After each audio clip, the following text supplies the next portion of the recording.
చూస్ country delight, live better. ఇప్పుడే country delight యాప్ని download చేసుకోండి. ఛత్తీస్గఢ్లోని ఒక స్కూల్లో కుక్క నాకినటువంటి కూరగాయలతో వండిన ఆహారం తిన్నారన్న ఉద్దేశంతో 78 మంది పిల్లలకు యాంటీ రేబీస్ వ్యాధి వ్యాక్సిన్ ఇచ్చారు. అయితే నిజంగానే ఇలాంటి అంటే అంత అవసరం ఉందా? ఇలాంటి ఘటనల్లో రేబీస్ వ్యాధి వచ్చే అవకాశం ఉంటుందా? ఇవన్నీ కూడా మనం వెటర్నరీ డాక్టర్ కృష్ణకాంత్ గారిని అడిగి తెలుసుకుందాం. ఆయన లైవ్ కాల్లో అందుబాటులో ఉన్నారు, ఆయనతో మాట్లాడదాం. డాక్టర్ గారు నమస్తే అండి. నమస్తే అండి.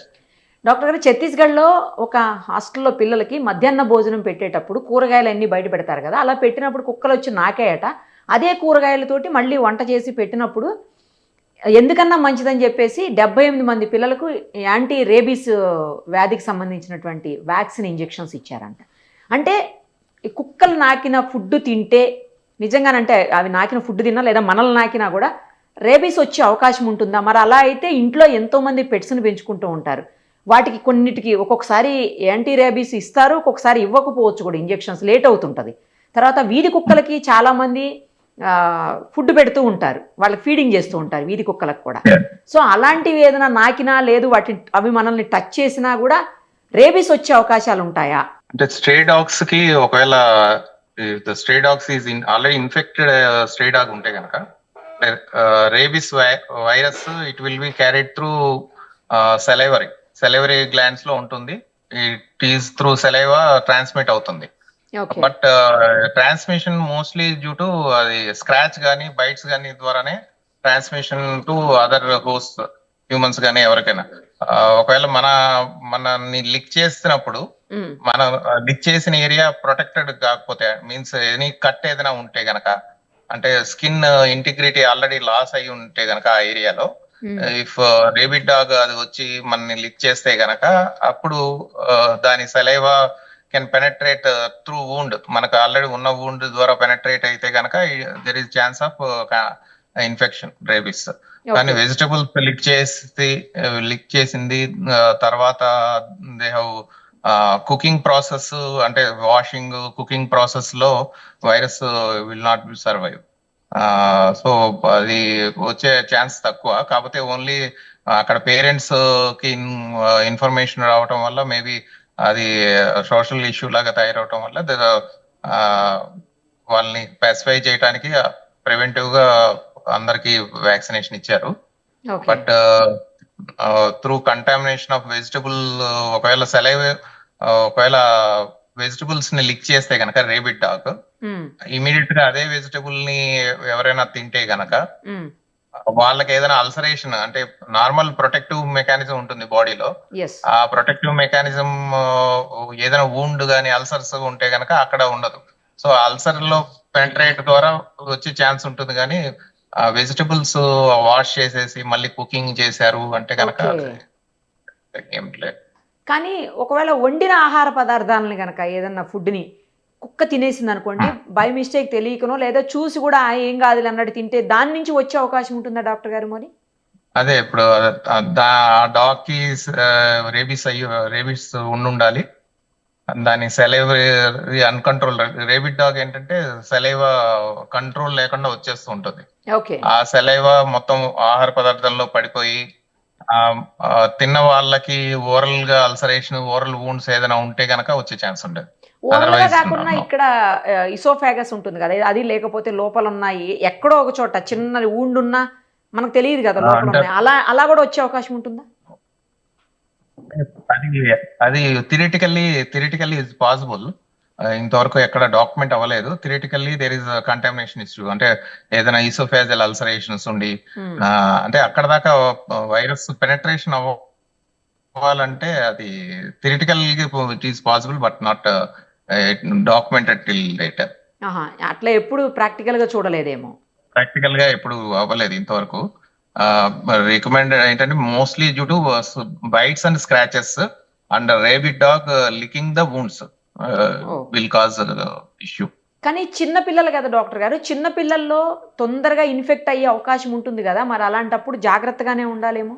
అంటే ఆఫ్టర్ 5 years అయితే గనక, అంటే అందరికి ఇమ్యూన్ సిస్టమ్ బాగా డెవలప్ అయిపోతుంది. Normal our immune mechanism it self to well enough to take care any virus. Otherwise ఏదైనా వూండ్స్ ఏదైనా ఉంటే తప్ప వాటికి అంటే వేరే కంటామినేషన్ అయ్యి ఏదైనా ఉండొచ్చు తప్ప రేబీస్ వచ్చే ఛాన్స్ అయితే లేదు. మరి అది వాళ్ళ మన- అక్కడ హెల్త్ అథారిటీస్ అక్కడ పేరెంట్స్ అందరూ అన్రెస్ట్ లో ఉండటం వల్ల దానికి వాళ్ళని స్పెసిఫై చేయడానికి అలాగా ఇచ్చారు. అక్కడ అప్పుడు జరిగిన సిచ్యువేషన్ లో వచ్చే ఛాన్స్ లేదు. ఇప్పుడు ఒకవేళ అలా తీసుకోవటం వల్ల అంటే వాళ్ళకి ఎక్కడ బయట కాలేదు, లేకపోతే ఘాట్లు కూడా ఏం అవ్వలేదు, కానీ అలా ఇంజెక్షన్ తీసుకోవటం వల్ల ఏమన్నా ప్రాబ్లం అవుతుందా డాక్టర్ గారు? అట్లా ఏముండదా మళ్ళీ? అంటే యాంటీ రేబీస్ అంటే తీసుకుంటే incident happen for good only అనుకోవాలి. ఎందుకంటే రేబీస్ వ్యాక్సిన్ అందరికి అయ్యింది. ఇట్ విల్ యాక్చువల్ అంటే 0 డే అండ్ 7th డే అంటే ప్రీ ఎక్స్పోజర్ ప్రొఫిలాక్సిస్ అంటాం కదా. 0 day and 7th day vaccine వేయించుకుంటే గనక అండ్ యాన్యువల్లీ వన్స్ వ్యాక్సినేషన్ చేసుకుంటే గనక రేబీస్ ఏదైనా పొరపాటున మనకి ఏదైనా స్ట్రే డాగ్ కరిచినా సరే ఇమీడియట్ మనం పానిక్ అవ్వాల్సిన అవసరం లేదు. ఎందుకంటే మనలో ఆల్రెడీ యాంటీబాడీస్ అయిపోతాయి, ప్రొడక్షన్ అవుతాయి. So vaccination it is good actually they received vaccination. వాళ్ళు ఎలాగో అక్కడ స్ట్రే డాగ్స్ ఉన్నట్టున్నాయి ఇప్పుడు. యాక్చువల్లీ గవర్నమెంట్ స్కూల్ కి వచ్చేసి డాగ్స్ అలా తిరుగుతున్నాయంటే any time they may experience bite తిరుగుతున్నాయంటే. ఇప్పుడు వ్యాక్సినేషన్ అయిపోయింది కాబట్టి ఇంకో 7th డే కూడా వ్యాక్సినేషన్ అయిపోతే they will have full protection. Okay.